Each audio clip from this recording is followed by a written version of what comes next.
चलिए हम लोग स्टार्ट करते हैं। बिस्मिल्लाहिर्रहमानिर्रहीम। अच्छा, सबसे आज का जो सेशन है वो थोड़ा हैंड्स ऑन है, प्रैक्टिकल है। हम लोग जो है वो एक टेम्पलेट के ऊपर काम करेंगे। बल्कि मैं जल्दी से टेम्पलेट का लिंक शेयर कर देता हूँ।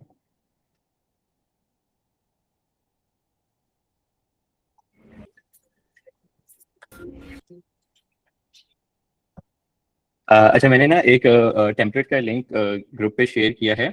वो आप लोग अपने पास ओपन कर लीजिएगा और आज उसी के ऊपर ही हम लोग काम करेंगे। मैं उसको बता देता हूँ कि किस तरीके से हम लोग उसको फिल आउट करेंगे। तो लास्ट जो सेशन था उसका क्विक रिकैप कर लेते हैं कि लास्ट हम लोगों ने सेशन में मनी स्टोरीज और मनी स्क्रिप्ट्स के बारे में पढ़ा था। वो इमोशनल साइड थी पर्सनल फाइनेंसेस की। उसका पर्पस ये था कि it works as a first step for towards personal finances. कि अच्छा, वो ना उसका जो पर्पस था वो ज्यादा रिफ्लेक्टिव और पर्सनल था। और ये ऐसी चीज है कि जो आपको फर्स्ट टाइम में, आई डोंट एक्सपेक्ट कि कोई बंदा फर्स्ट टाइम में ही सारी चीजें फिगर आउट कर ले। It's a very gradual process, on going process, कि जिसके अंदर आप जो है ना वो you are spending time with your self. आप अपने मनी बिहेवियर के ऊपर रिफ्लेक्ट कर रहे हैं।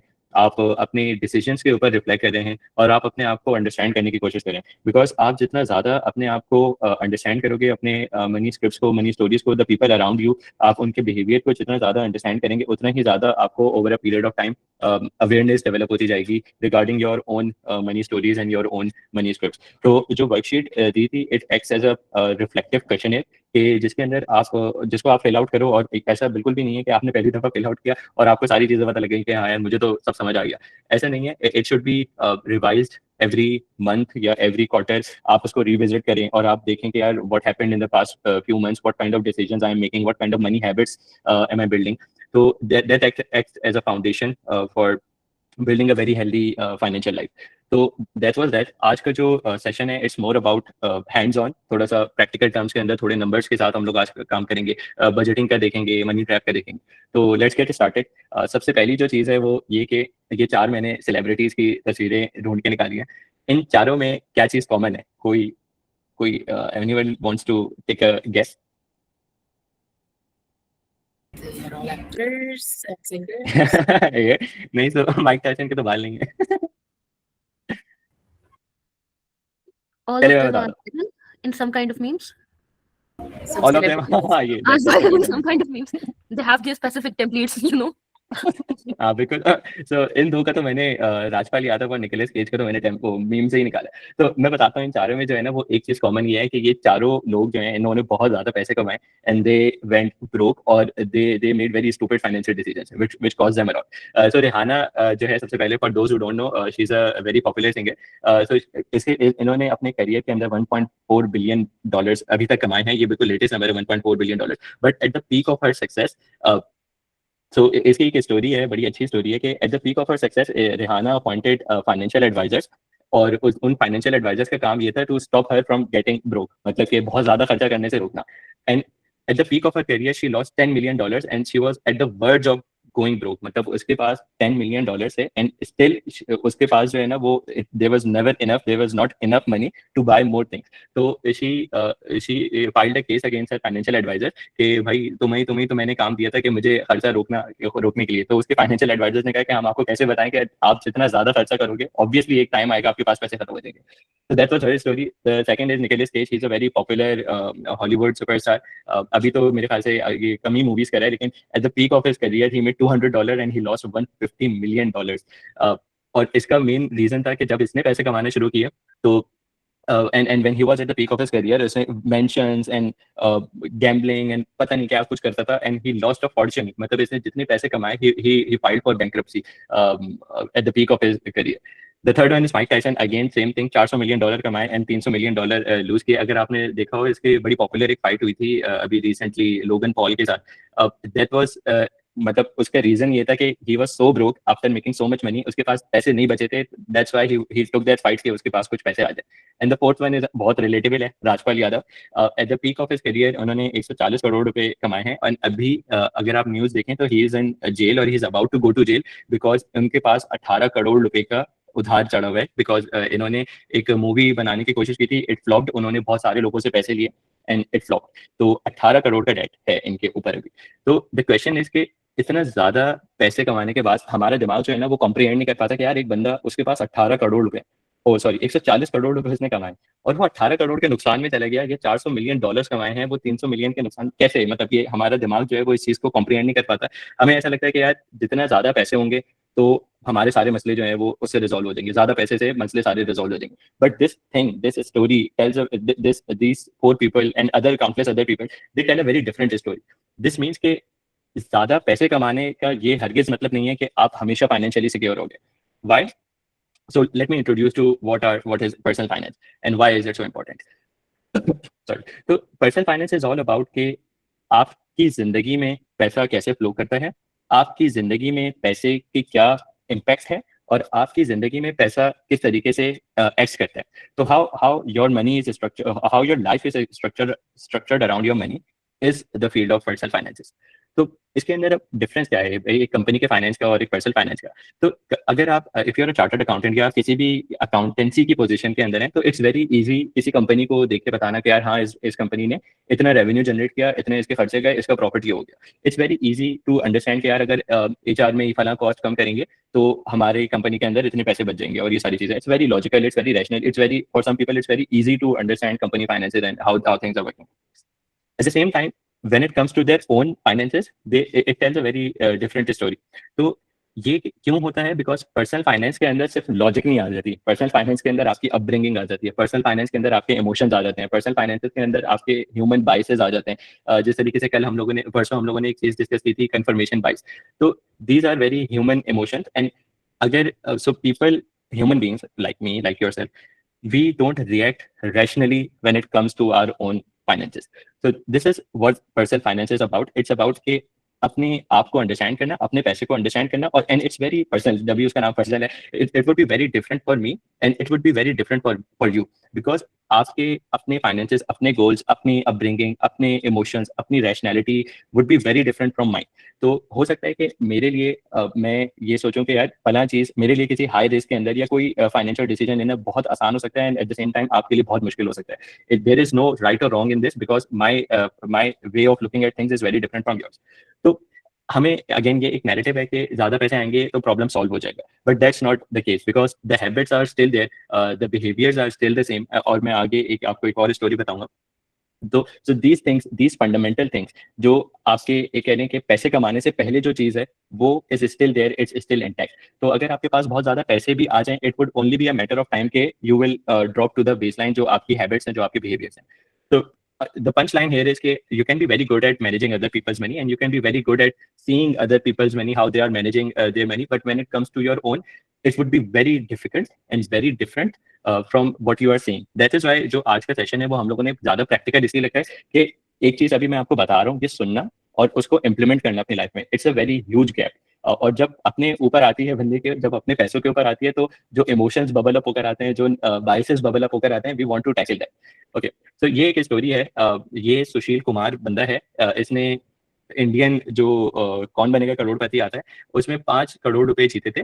और आफ्टर विनिंग दिस 5 करोड़, अब एक सेकंड के लिए जरा इमेजिन करें, एक बंदा 5 करोड़ जीतने से पहले उसके दिमाग में क्या होगा? जैसे अभी अगर मुझसे कोई पूछे यार 10 करोड़ रुपए मिल जाए तो बस मुझे किसी भी चीज की जरूरत नहीं है, आई बी वेरी हैप्पी। तो इसने जीतने से पहले ये सोचा होगा यार बस ये 5 करोड़ रुपए आ जाए फिर तो मैं I live my life happily ever after. And he one 5 crore, जो कि पाकिस्तानी अभी मेरे ख्याल से 10-15 करोड़ रुपए होंगे, शायद इससे ज्यादा आसपास कुछ इतने। And he went broke after 5 years और ही वॉज अ क्लर्क जब ये जीता था और अब ये एक स्कूल टीचर है। तो अगेन अगर हम लोग ऐसे सोचें कि यार 5 करोड़ रुपए आ जाए, 10 करोड़ आ जाए तो I be very happy, but this is very different. और इसके अंदर बहुत सारी ऐसी स्टोरीज हैं in which people won lotteries and then they went broke. इसी तरीके से दूसरी एक ये स्टोरी है, ये बंदा जो है कचरा चुनने वाला है, गार्बेज कलेक्टर था। ही वन मेरे ख्याल से कोई 4 करोड़ रुपए, $12 million इसने जीते। And again, he was a garbage collector. Lottery जीता था ये. He was a garbage collector before winning the lottery, and he got broke in 5 years. और अब वो दोबारा फिर से garbage collector है, ये उसकी latest पिक्चर है, मैकल कैन। इसी तरीके से अगर आप सर्च करेंगे ना कि people who went broke after making lots of money, you will find endless stories. Unfortunately, Pakistan का मैं बहुत ज़्यादा मैंने सर्च किया, कुछ मिल नहीं रहा था। जावेद शेख का कोई मिल रहा था, लेकिन वो उसके अंदर बहुत ज़्यादा सब्सटेंस नहीं था, इस वजह से मैंने वो किया। लेकिन you can find endless stories जो कि इस तरीके की चीज़ है। So why does this happen? ये thanks for my amazing drawing. ये मैं आपको समझाने की कोशिश करता हूँ कि ये क्यों होता है। तो ये जो ब्लू लाइन है, आप इसको इमेजिन करें कि ये आपकी इनकम है। अगर आप एक सैलरीड इंडिविजुअल हैं तो आपकी इनकम लेट्स सपोज यहाँ पे ऐसे चल रही है 1 लाख रुपए आपकी इनकम है और फिर आपकी सैलरी इंक्रीज हुई, अब आपकी जो है वो न्यू बेस लाइन 1,20,000 बन गई, राइट। अब आपको फिर एक इंक्रीमेंट मिला, अब आप 1.5 लाख की स्केल पे आ गए, अभी ऐसे चलता रहा फिर आपकी 2 लाख तनख्वाह हो गई। तो इन एन आइडियल वर्ल्ड जो चीज होनी चाहिए वो ये होनी चाहिए, ये जो रेड लाइन है ये आपके एक्सपेंसेस हैं, ये ब्लू लाइन आपकी इनकम है। अब आपके एक्सपेंसेस जो है ना वो आपकी इनकम के साथ ग्रो नहीं होने चाहिए, आपके एक्सपेंसेस जो हैं वो इसी तरीके से चलते रहे। फिर शायद कोई आपकी लाइफ में इवेंट हुआ, कोई शादी हो गई, कोई बच्चा हो गया या कहीं दूसरी सिटी में रिलोकेट हो गए, तो आपके एक्सपेंसेस में एकदम से बम्प आया, फिर आपने उसी तरीके से संभाल के रखा, फिर आपकी लाइफ में कोई इवेंट हुआ। तो ये जो गैप है, the gap between your income and your savings, sorry, the gap between your income and your expense is what we call saving. So this is how it should have been, but reality is very different. reality में होता ये है कि आपके तनख्वाह बढ़ी और उसके साथ साथ आपके एक्सपेंसेस बढ़ते गए. So the gap between your income and your expenses is always this narrow. So that is this. अगर आपने ये चीज समझ ली ना, this is like understanding the cheat code of personal finances, क्योंकि this is the exact reason जिसकी वजह से लोग जो हैं वो वेल्थ नहीं बिल्ड कर पाते. They keep living paycheck to paycheck and they वो स्टक रहते हैं दैट रेस के अंदर, because their lifestyle is exponentially grow कर रहा है एज पर देयर इनकम. तो इस चीज को, ये जो कॉन्सेप्ट है इसको कहते हैं lifestyle inflation. I am sure कि आप लोगों ने ये सुना होगा कॉन्सेप्ट. लाइफस्टाइल इन्फ्लेशन ये होती है कि जिस तरीके से आपकी इनकम बढ़ रही है, आपके एक्सपेंसेस उसी तरीके से बढ़ते जा रहे हैं. तो ये एक पिक्चर है कि you work hard, you get a raise, you earn more, you spend more, you run out of money. तो you are spending your time in the same circle. तो द पॉइंट इज कि if you are not managing your money and if you are not being aware about your money, you will never escape the trap, because इसके अंदर you will keep running around in circles. तो अब एक healthy lifestyle के लिए क्या चीजें important हैं, तो मैंने एक टेबल एज्यूम की है. एक टेबल के जो है वो 4 बोलते हैं सपोर्ट सिस्टम्स होते हैं. कोई एक भी चीज खराब हुई तो वो table it would not be balanced. तो एक हेल्दी फाइनेंशियल लाइफ के लिए 4 जो कोर कंपोनेंट्स हैं वो है इनकम. ऑब्वियसली जब तक इनकम नहीं होगी तो फाइनेंसेस कैसे चलेंगे. दूसरा है एक्सपेंसेस, जो आप खर्चे करते हैं. तीसरा है एसेट्स और चौथा है लायबिलिटीज. अब मैं इसको बहुत क्विकली बता देता हूँ. Income as you can assume के जो भी पैसे आप कमा रहे हैं वो इनकम है. एक्सपेंसेस, जो भी पैसे आप खर्च कर रहे हैं वो एक्सपेंसेस हैं. एसेट्स को आप ऐसे समझें कि anything which puts money into your pocket. इसको मैं ऐसे समझाता हूँ कि अगर आप अभी कुछ हो जाता है, अल्लाह ना करे कोई ऐसे सिचुएशन हो जाती है, तो anything which would put money into your pocket is an asset. And similarly anything which takes money out from your pocket is liability. तो अभी अल्लाह ना करे अगर मैं मर जाता हूँ, तो मुझे जिसको पैसे देने हैं, या अगर मैंने लेट्स सपोज कमेटी डाली हुई है, तो कमेटी तो फिर भी मुझे अगर मैं नहीं रहूंगा तो किसी और को तो मेरे बिहाफ पे कमेटी देनी होगी. अगर मैंने बैंक से लोन लिया हुआ है तो वो तो माफ नहीं करेगा. वो तो बंदा वो थोड़ी बोलेगा यार ये तो चला गया, अब किसी और से वसूल करना पड़ेगा. तो anything which takes money out from your pocket is a liability. तो the good thing is and the scary thing is के नो मैटर आप कितने अमीर हो, नो मैटर आप 50,000 रुपए कमा रहे हो, नो मैटर आप 50 लाख रुपए कमा रहे हो, the rules of personal finance are same for a person earning 20,000, 25,000 and a person earning 2 crore या 10 crore. The ground principles are the same for everyone. ये एक छोटी सी इमेज है जो कि आपको ये कॉन्सेप्ट समझाती है कि वेल्थ एक्चुअली होती क्या है.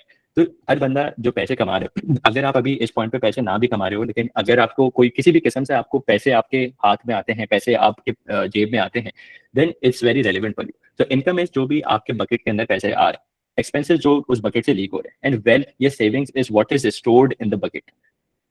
Okay, so building upon this concept of personal finances, तो जिस तरीके से मैंने बताया कि the concept of and the rules of personal finances are same for everyone.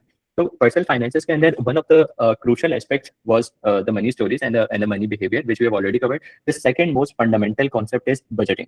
अब बजटिंग क्या होती है? बजटिंग का जो बेसिक कॉन्सेप्ट है वो ये है कि आपने अपने पैसे आए और आपने अपने पैसों को डिफरेंट डब्बों के अंदर कैटेगराइज कर दिया. ये आज इसी के बारे में पूरी एक्सरसाइज है, तो मैं अभी इसके फौरन बाद जो है वो आपके साथ फिल आउट करके बताऊँ. तो बजटिंग के जो कोर कंपोनेंट्स हैं वो होते हैं, नंबर 1 इनकम, जो अभी मैंने बताया. नीड्स क्या होती हैं? वो चीजें जिसके बगैर आपकी जिंदगी कंटिन्यू नहीं हो सकती. जैसे कि रेंट है. अब आप रेंट या घर का जो एक्सपेंसेस है, अगर आप ग्रोसरीज हैं, इलेक्ट्रिसिटी का बिल है, गैस का बिल है, for some people it would be Netflix है. तो नीड्स आर एनीथिंग जिसके बगैर आपकी लाइफ नहीं चल सकती. वांट्स आर थिंग्स जो कि अगर ना भी हो तो खैर है, कोई बात नहीं. Savings is the money you set aside, और the जो last वाली image के अंदर is a bucket which you are filling. Assets are things that build your wealth, and liabilities are the things you owe, and net worth is an indicator of your financial standing. So ये अभी हम लोग आज की exercise के अंदर will find all of these things. So before I jump into the sheet, couple of की take Awez के ज्यादा पैसे का मतलब हमेशा ये नहीं है कि आपके सारे प्रॉब्लम जो हैं वो सॉल्व हो जाएंगे, बल्कि आपको जब तक आप अपने फाइनेंसेस को मैनेज नहीं करना सीखोगे, जब तक आप अपने अपने फाइनेंसेस को बजट आउट नहीं करना सीखोगे, you will be stuck in the same paycheck to paycheck या rat race as a call it. So lifestyle inflation, जिस तरह हम लोगों ने भी डिस्कस किया कि lifestyle inflation is the reason why बहुत सारे लोग जो हैं they keep stuck in the rat race. So having said that, I'll quickly jump into the money clarity system. अच्छा, इसके लिए आपने करना ये है कि okay, a lot of you are already here. अच्छा, इसको आप लोग को मेरी स्क्रीन विजिबल है? यस जी ओके तो अच्छा, इसके अंदर ना आप ये बिल्कुल हैंड्स ऑन है। आप सबसे पहले जो भी इसको देख रहे हैं, सबसे पहला काम आपने करना है कि फाइल पे जाएं और मेक अ कॉपी कर लें यहाँ से। जब ये इसमें आपको एडिट का एक्सेस नहीं होगा, तो आपने अपनी एक कॉपी बनानी है। मेक अ कॉपी करके जिस तरीके से भी आपने इसको जिस भी नाम से सेव करना है, make a copy for your self and then I explain कि इसमें हो गया है। तो ये मनी क्लैरिटी सिस्टम है। इसके 5 कंपोनेंट्स हैं, 1 2 3 4 5 6 कंपोनेंट्स हैं। सबसे पहला कंपोनेंट है इसका इनकम, जो हम लोगों ने अभी बात की। फिर है expenses, liabilities, assets, summary and expense tracker. तो सबसे पहली, late me know if I should slow down या मैं कंटिन्यू करूं। अच्छा, इसके अंदर एनीवन वांट्स टू वॉलंटियर? अगर वैसे तो मैं हाइपोथेटिकल केस लेके चल सकता हूं, लेकिन अगर किसी को वॉलंटियर करना है, उसको एक्चुअली में अपनी सारी चीजें मैप आउट करनी है, तो now is a good time to let me no.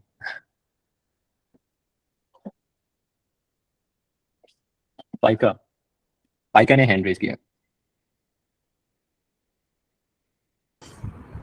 Yes, I would like to volunteer.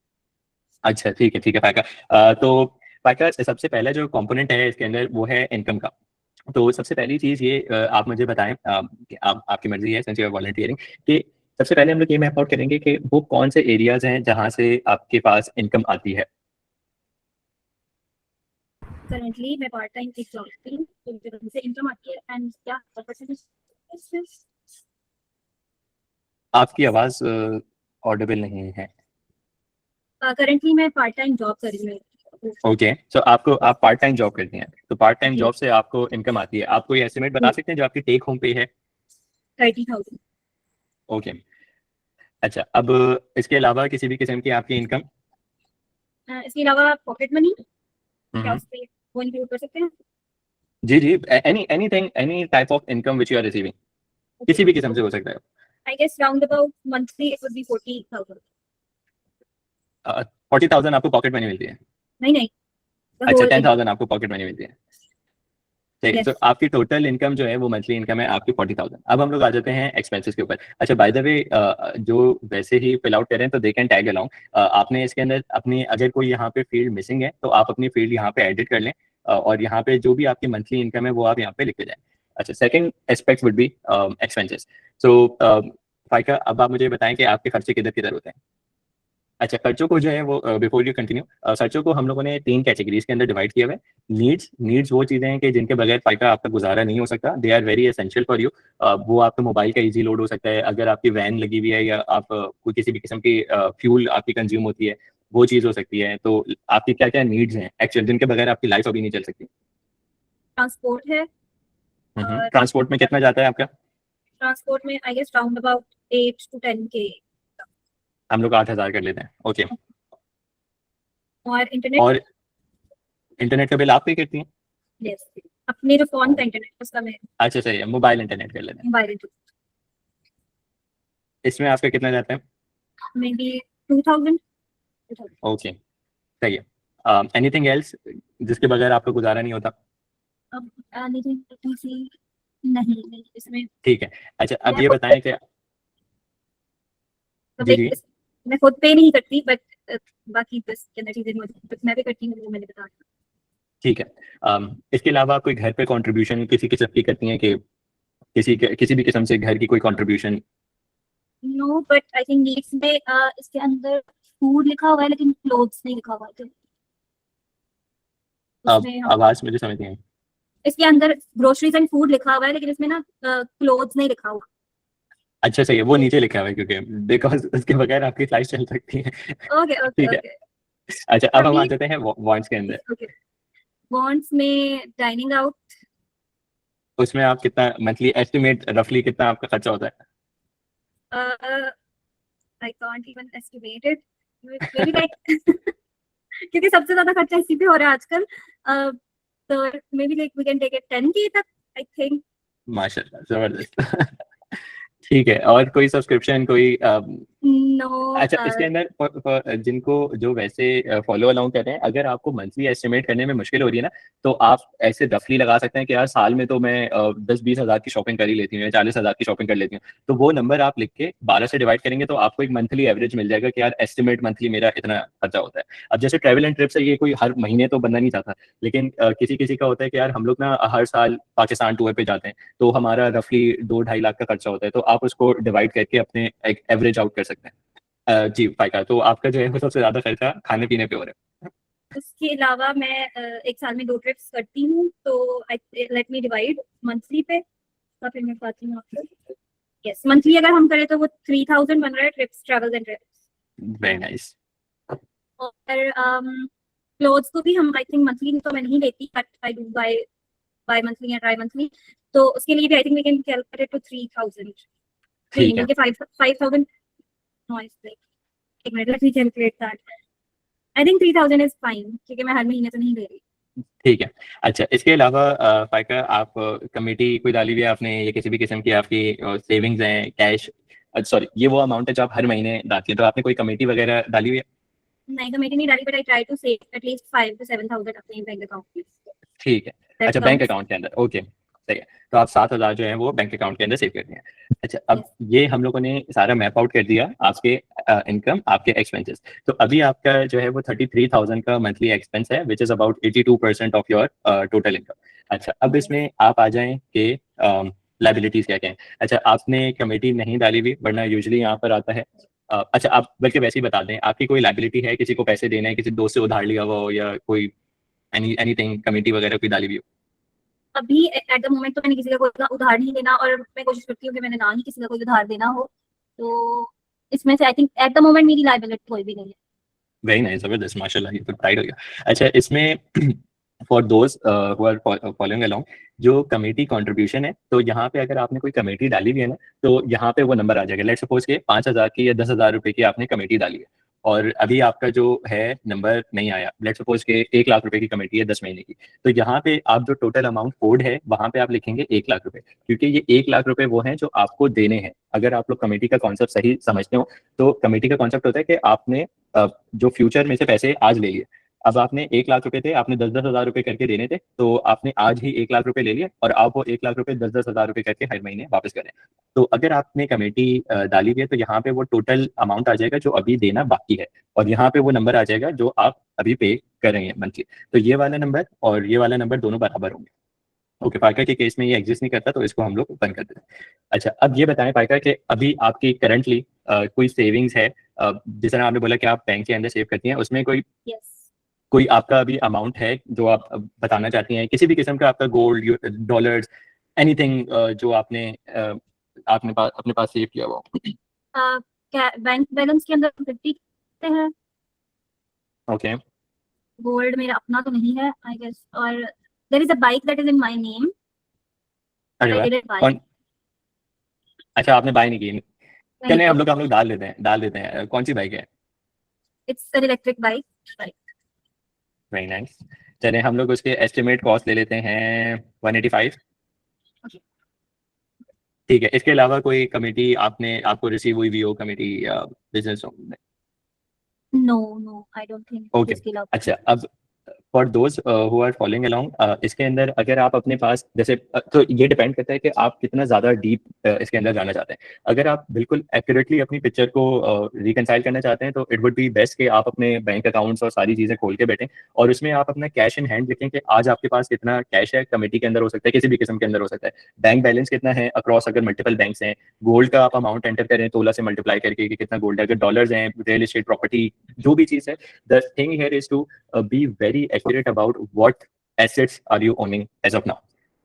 तो इसके बाद फिर इसका फाइनल कंपोनेंट है समरी का। तो अफाई का हम आपकी जो समरी है वो देखते हैं। आपके पास जो है वो 40,000 रुपये आपकी मंथली इनकम है। 10,000 रुपये which is about 25% of your income, वो आपके जाता है ज़रूरत की चीज़ों में। 40% आपका जो है वो जाता है आपके बॉन्ड्स में, मतलब अय्याशियों में, और 17% आपकी सेविंग है। तो अब यहाँ पे एक चीज आप देखें कि जो आपका इन्वेस्टेबल अमाउंट है वो है 14,000 रुपए, which is 35% of your income. अच्छा, अब यहाँ पे मैं एक चीज क्लैरिफाई करना चाहूंगा कि इट डज नॉट मैटर कि आपका ये अमाउंट 40,000 है या 40 लाख है या कुछ भी। व्हाट मैटर्स इज कि ये जो डिस्ट्रीब्यूशन है ना, ये डिस्ट्रीब्यूशन ज्यादा मैटर करती है। वो मैं बताता हूँ किस तरीके से।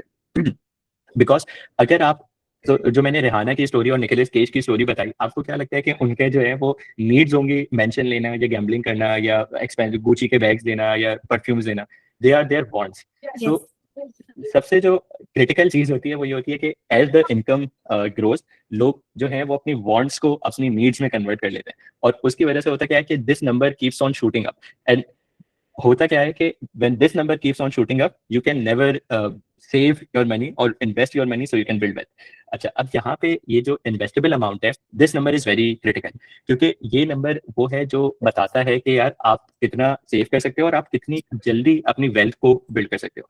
तो फॉर एनीवन जिसका ये नंबर वैसे आपका बहुत ज्यादा है, आइडियली इसमें जो ब्रेकडाउन होता है वो एक बजटिंग का रूल है, वो कहलाता है 50-30-20 रूल। 50-30-20 रूल ये होता है कि 50% of your income should be spent in needs, and 30% should be in wants, and 20% should be in your savings. तो you are almost there. But for you, अगर आप अपने वॉन्ट्स को या अपनी थोड़ी लाइफस्टाइल को कट डाउन करें तो आप यू कैन इन्वेस्ट मोर। ठीक है। अच्छा, यहाँ पे फिर ये वाला एस्पेक्ट आ गया। दूसरा एस्पेक्ट है नेटवर्थ का।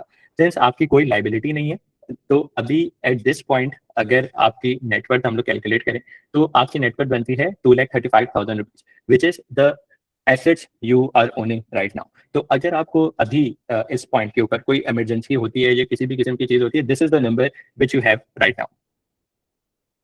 अच्छा, ये तो हो गया फायदा का। अब एक मैं और, अगर कोई करना चाहे वॉलंटियर, वरना मैं एक हाइपोथेटिकल सिनेरियो बताना चाहूंगा कि जिसके अंदर लाइबिलिटीज भी हों। अक्सर ने हैंड रेज किया है। Yes. जी अच्छा। So my major portion of income comes from my job. I do a super 9 to 5 job, and the take home would be 115,000.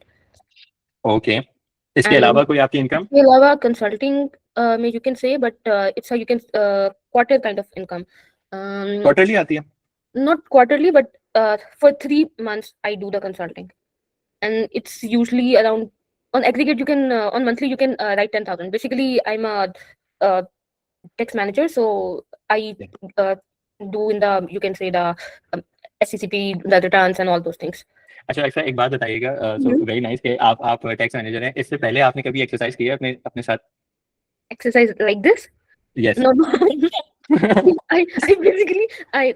I'm basically a senior finance executive, majoring in taxation, but मेरा issue ये है कि मैं save भी कर लेती हूँ, but आगे से वो जो अगला step होता है ना, उसको आगे invest करना, I even give people advice on this, like how to do this, which stock to buy, whether to go for mutual funds or go for the Pakistan Stock Exchange, but the issue is that वो reluctance. बस जब अपने ऊपर आती है तो फिर घबरा जाते हैं।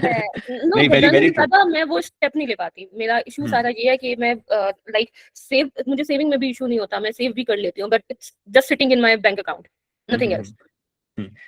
चलें, इसको ये वाली एक्सरसाइज करके अक्सर मैं आपसे पूछना चाहूंगा कि क्या रीजन है जो आपको रोकता है, what's stopping you from progressing forward? Procrastination. या बिग टाइम।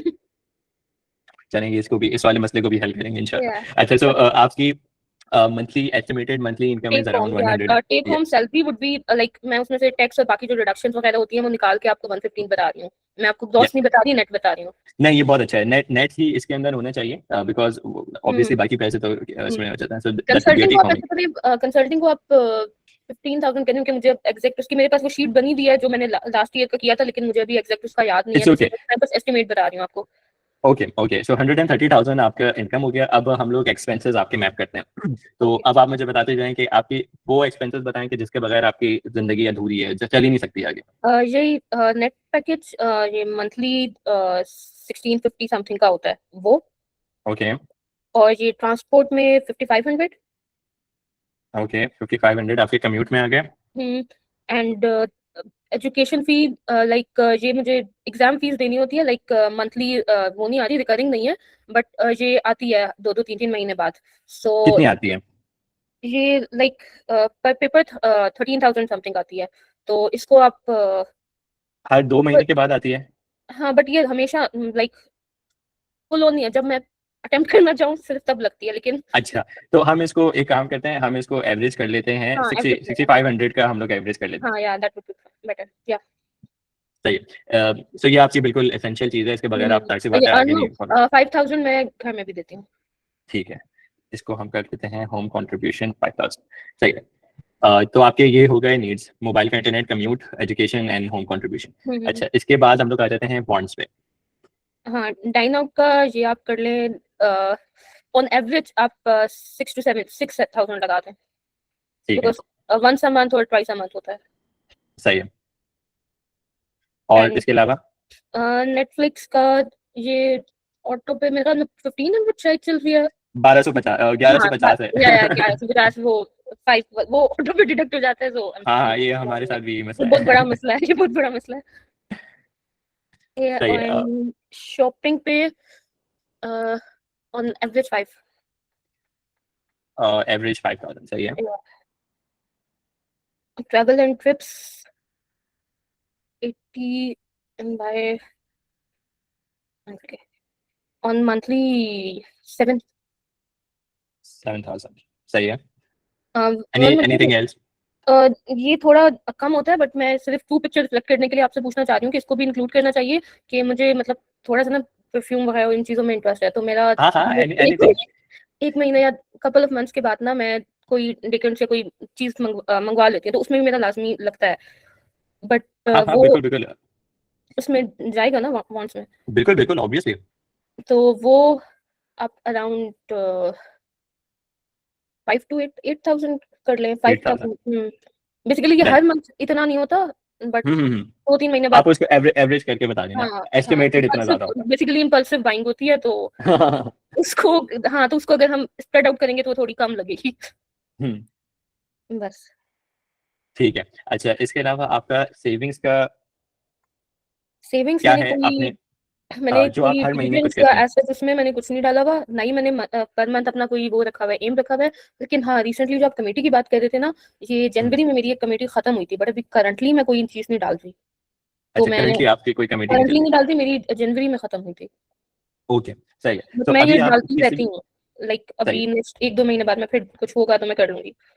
सही है। तो अभी at this point of time के जो पैसे हैं वो ज्यादा, वो किसी भी किस्म के सेविंग्स की कमिटमेंट के अंदर नहीं जा रहे, वो सारे पैसे जो कमिटमेंट हैं। नहीं, अकाउंट में जस्ट पड़े हुए हैं। सही है। ठीक है। तो अब इसके अंदर सही है। अब आ जाते हैं हम लोग लाइबिलिटीज के ऊपर। अब ये बताइएगा कि आपकी क्या, अभी तो वैसे आपकी कमेटी अभी खत्म हुई है, इसके अलावा किसी भी किस्म की कोई लाइबिलिटी है, एनीथिंग जो आपको पैसे देने हो? हम्म, नहीं नहीं। ओके। आपकी भी कोई लाइबिलिटी नहीं है, वेरी नाइस। अच्छा, फिर आपका अब एसेट्स? एसेट्स में एक तो बैंक बैलेंस है, और वो मैं रुकिए आपको फिगर बताती हूँ, 9,129,9,12,000। ओके। और गोल्ड नहीं है, बट डॉलर्स थे मेरे पाउंड्स बेसिकली थे, वो मेरे ख्याल में 275 समथिंग थे। Okay, British pound? जी जी। तो 378 का एक पाउंड है। आपने कितने बताया? 378 मल्टीप्लाई बाय 275। 275। ठीक है, ब्रिटिश पाउंड है, सही है। इसके अलावा कोई चीज? जो फाइल्स नहीं होती प्रॉपर्टी की, जी मतलब जी जी not the actual plot but only जी द जी फाइल, जी। वो थी मेरे पास, है मेरे पास, और उसकी अब करंट वैल्यू का तो मुझे नहीं अंदाजा होगा, तो मैं आपको उसकी उस टाइम की वैल्यू बता दूं। जी जी। वो 115 की थी, 15। 1,15,000 की। हम्म। ठीक है। अ, इसके अलावा कोई चीज? अच्छा, आपको जो भी कमेटी मिली थी वो आपने खर्च कर दी है या वो भी रखी हुई है, नहीं नहीं, वो या इस वो बैंक बैंक बैलेंस बैलेंस में है? में है, वो ओके बैलेंस में ओके ओके, सही हो गया। सही है। तो अब हम है। लोग आ जाते हैं। जी जी। तो सॉरी टू इंटरप्ट, इसमें वो नहीं आएगा कि किसी ने मेरे उधार देने हैं? हाँ। आएगा। इसको हम लोग रिसीवेबल्स में डाल देंगे। हाँ, ये है 70 प्लस 90,000। ठीक है, तो अब ये जो नंबर है ये आ गया है जो अभी आपकी एसेट, जो अभी आपकी नेटवर्थ है। तो अब हम लोग आपकी नेटवर्थ निकाल लेते हैं। Your net worth would be exactly the same. Sorry again, जो लाइबिलिटीज वाला था ना उसमें मैं स्किप कर गई थी कि मैं उसकी वो देती हूँ मंथली, जो क्या बोलेंगे किस्तें, वो जो फाइल थी इंस्टॉलमेंट्स। वो, जी ओके इंस्टॉलमेंट्स, ओके तो ओके वो ओके। आएंगी ना लाइबिलिटी में। यस तो ये मैं ठीक जस्ट है। मंथली इंस्टॉलमेंट बताऊँ ना आपको, जी जी, जो आप मंथली दे रही हैं। 30,000। और ये कब तक चलेंगी? और ये थी 27 का अप्रैल था। अप्रैल 2027, तो अभी पूरा 1 साल है। हाँ या एक्सेप्ट। ठीक है, तो अब इसमें मैंने किया ये है for those who are following कि 30,000 आप मंथली दे रही हैं और 12 महीने की रहती है, तो 30,000 मल्टीप्लाई बाय 12, तो 3,60,000 आपको देने हैं इस फाइल की मद में। Make sense? या ठीक है। अच्छा, अब हम लोग आ जाते हैं समरी के ऊपर। अब इसके अंदर सॉरी, तो अक्सर इसके अंदर आपका 130,000 आपकी मंथली इनकम है, जिसमें से आपकी नीड्स में, ज़रूरियात में 19,000 रुपये खर्च हो रहे हैं, और आपके जो लाइफस्टाइल है उसमें 27,000 रुपये खर्च हो रहे हैं, और आपके पास जो सेविंग्स की कैपेसिटी है वो बहुत ही अच्छी है। मतलब आपका माशाल्लाह you can save 65% of what you are making, so this is amazing. ये दिस इज बेसिकली अभी एग्जैक्टली वो यही हो रहा है, मतलब मेरी मेजर जो सैलरी वगैरह है वो सेविंग ही में जा रही होती है, बट उधर ही है। सही है। तो इससे आपको एक रियलिस्टिक स्नैपशॉट मिल जाता है कि आपके पास अब जो आपका सेविंग्स रेट है ना वो 65% है। मतलब बहुत ही अमेजिंग है ये कि you have so much room to play around and you have so much disposable income जो आप डिफरेंट जगहों पे इन्वेस्ट कर सकते हैं या डिफरेंट जगह से इसको यूज कर सकते हैं। It's amazing. ये तो इस चीज के ऊपर हम लोग आई बिल्ड अपॉन लेटर, अभी अभी के उसमें नहीं, नेक्स्ट जो क्लासेस होंगी उसके अंदर इंशाल्लाह आई बिल्ड अपॉन दिस। तो अब यहाँ पे आपकी नेटवर्थ आ जाती है कि ये आपके एसेट्स हैं, ये आपकी लाइबिलिटीज हैं। तो अभी जो रियलिस्टिक आपकी नेटवर्थ है वो 8,60,950 रुपीज है। अच्छा, यहाँ पे जो है वो कुछ इंडिकेटर्स हैं। तो यहाँ पे ना एक सबसे पहली चीज है सेविंग्स रेट। सेविंग्स रेट ये होता है कि अगेन ये जो पॉइंट था जो मैंने फाइका के सिनेरियो के अंदर बताया था, व्हाट मैटर्स इज कि आप कितना percentage of your salary of your income save कर रहे हो।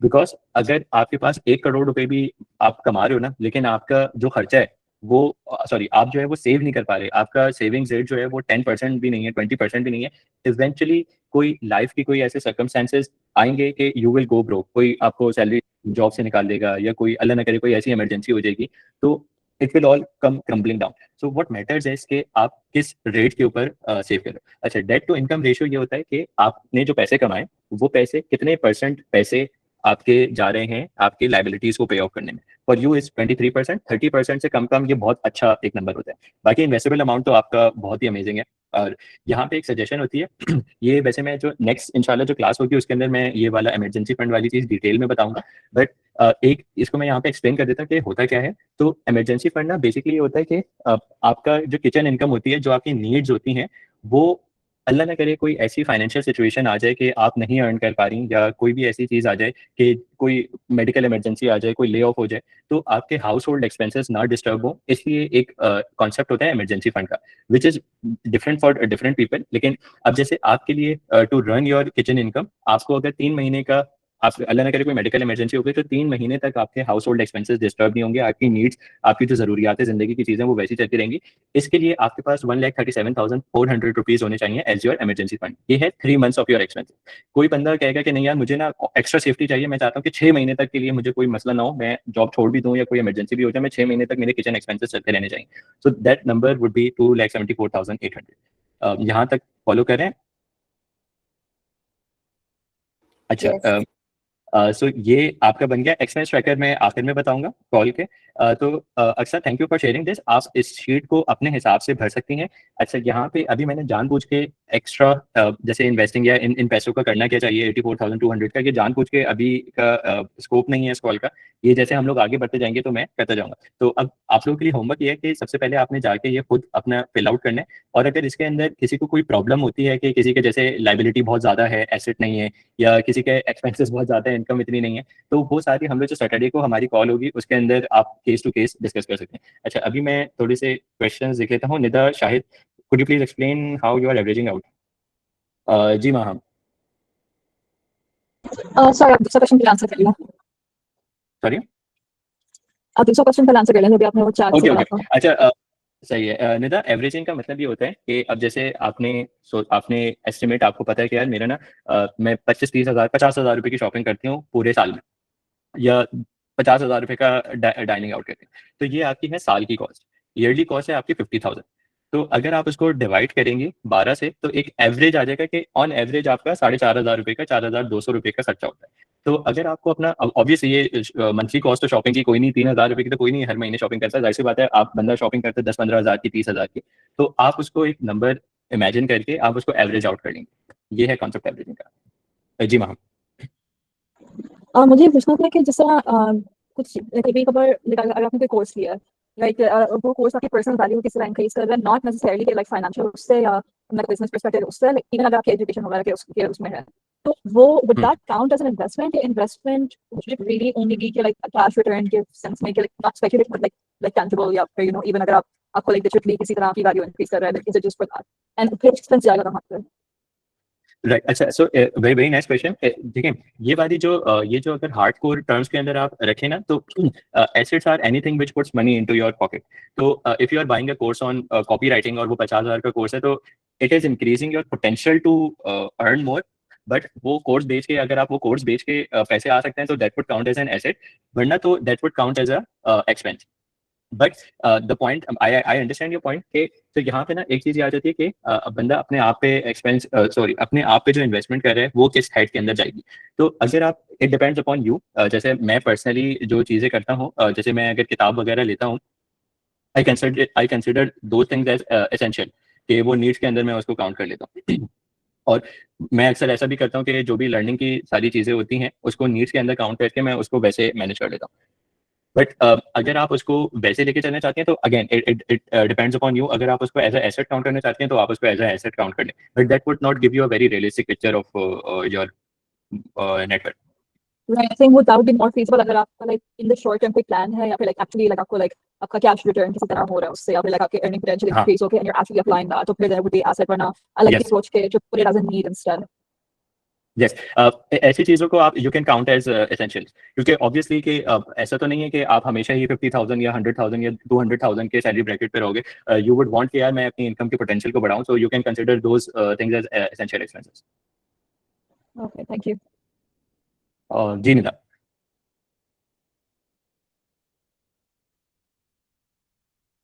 निदा, आपकी आवाज नहीं आ रही। अच्छा, आमना कह रही है कि Rihanna as a Fenty Beauty brand. हाँ, बिल्कुल ऐसा है। तो ये जो स्टोरी थी, ये it was very early in her career, Rihanna की। You can find this up internet के ऊपर ना, इसके ऊपर काफी अच्छे ब्लॉग्स हैं। बाकी क्लोथ्स नीचे हैं, फिगर्स राइट। तूबा ने पूछा है, what if someone has bought a life insurance policy, it has an annual payment and long term return, so how do we account for that? अच्छा, अब okay, that's a good question. अच्छा, इसके अंदर अब मैंने इसको जानबूझ के सिंपलिस्टिक रखा है। अगर आपका जैसे इंश्योरेंस पॉलिसी है और आपका उसका कोई एक्सपेंस जाता है, तो वो आप यहाँ पे काउंट करेंगे सेविंग्स कमिटमेंट्स के अंदर, और उसकी जो भी मंथली इंस्टॉलमेंट होगी वो आप यहाँ पे लिख देंगे। अच्छा, अब जहाँ तक बात है इसके रिटर्न की, तो वो कैलकुलेट होगा यहाँ पे, कि जो भी आपको रिटर्न मिलेगा, या जो भी एक्सपेक्टेड रिटर्न है वो यहाँ पे काउंट होगा। लेकिन वो ऐसे काउंट होगा कि आपने जो पैसे लगाए हैं उसको जितना रिटर्न है, ये थोड़ा सा कॉम्प्लेक्स हो रहा है, आई कैन अंडरस्टैंड, लेकिन जस्ट फॉर आंसरिंग टू बस क्वेश्चन, कि आप फिर यहाँ पे ना, लेट सपोज कि आपने 1 लाख रुपए लगाए और उसके ऊपर जो है ना, वो रिटर्न था 15% का। तो यहाँ पे आप उसको इस तरीके से हैंडल करेंगे। तो लेट सपोज ये सारी मैंने ग्राफ से वर्किंग की है, कि अब यहाँ पे अगर आपको वो 5 साल के लिए, तो आप इसको रेस टू द पावर 5 कर देंगे, तो आपको एक एस्टिमेट पता चल जाएगा कि यार 5 साल बाद जब ये इंश्योरेंस मेच्योर होगा, तो मेरे पास इतने पैसे आ जाएंगे। But that's a different thing. इसको हम लोग ना आउट ऑफ दिस स्कोप हम लोग डिस्कस कर सकते हैं, या आप मुझसे ना इसके ऊपर सैटरडे को हम लोग डिस्कस कर सकते हैं। If you donate to certain NGOs and get tax rebate in return. अच्छा, टैक्स रिबेट्स जो आपको मिलेंगे वो भी आपके एसेट के अंदर ही काउंट होंगे एज रिसीवेबल। सो यहाँ पे एक टैक्स रिबेट आ जाएगा, इसके अंदर भी एस्टिमेटेड आप वो कर सकते हैं।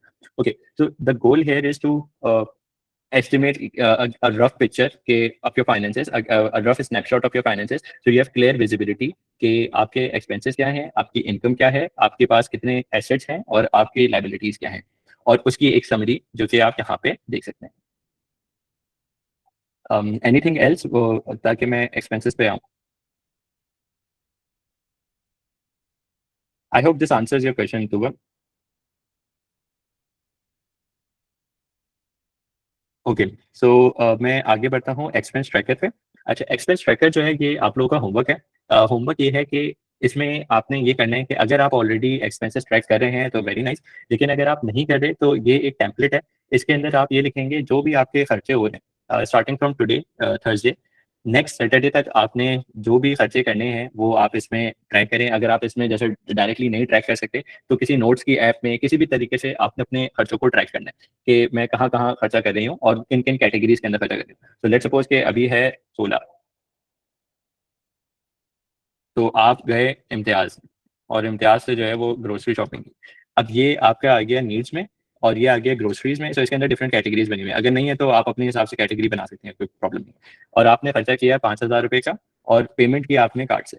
तो अब यहाँ पे ये बता रहे हैं कि आपने 5,000 रुपये लॉक किए और वो खर्चा जो था वो गया नीड्स के अंदर और percentage of your total income इतना लॉग आपने किया है और एवरेज ट्रांजेक्शन साइज। और इसलिए आपको एक क्लियर स्नैपशॉट दे देगा कि आपके खर्चे किस तरीके से हो रहे हैं। बिकॉज अगर at this point if you don't have visibility कि आपके खर्चे किस तरीके से जा रहे हैं तो आपको सबसे पहला स्टेप यही है कि आपको अपने खर्चे देखने हैं। So after this you would have a very clear understanding of your income, of your expenses, liabilities, assets and fair screenshot, a summary of your financial standing. अच्छा, my question regarding averaging was more focused. It's 30K, but it's not a monthly expense. I may be paying this money only 4 times in a year. Okay, so आपका medical expense है 30,000. It's not a monthly expense. I may be paying this money only 4 times in a year. अच्छा, अब आपका ये okay, let's see. तो आप 30,000 पे करती हैं and you pay it 4 times in a year. तो अब आपका चलिए इसको अगर आप इसे डिवाइड करेंगे तो ये 7,500 रुपये बन जाएगा, क्योंकि आप साल में 4 दफ़ा ही इसको पे आउट करेंगे। या बल्कि इस नंबर को आप अगर डिवाइड करेंगे बाय तो 625 रुपये आपका एवरेज वो बन जाएगा। खुरम, जी जी। and she said she pays it 4 times a year. Wouldn't अच्छा, that mean that 30,000 4 times है ये पे yeah, 30 into okay 4. Okay okay, सही है सही है सही है। मुझे लगा 30,000 4 दफ़ा वो No, साल it is में 4 months. 30,000। ओके ओके ओके, हाँ सही है। तो फिर ये 30,000 मल्टीप्लाई बाय 4 हो जाएगा और उसको आप डिवाइड कर देंगी 12 से।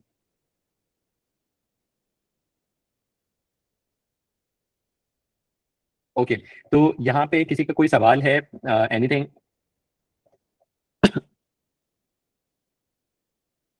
ओके, तो ये इसको मैं स्टॉप कर देता हूँ। तो आज आप लोगों के 2 टास्क हैं जो हम लोग एक तो सैटरडे को रिव्यू करेंगे। अगर किसी का कोई सवाल है रिगार्डिंग दिस टेम्पलेट जी जी, हम डे टाइम में करेंगे। That's it for today. आप लोग बेस्ट ऑफ लक। आप लोग अपने स्नैपशॉट फिल करें and will catch up on Saturday इंशाल्लाह। ठीक है गाइस, ठीक है, अल्लाह हाफिज़। वेलकम।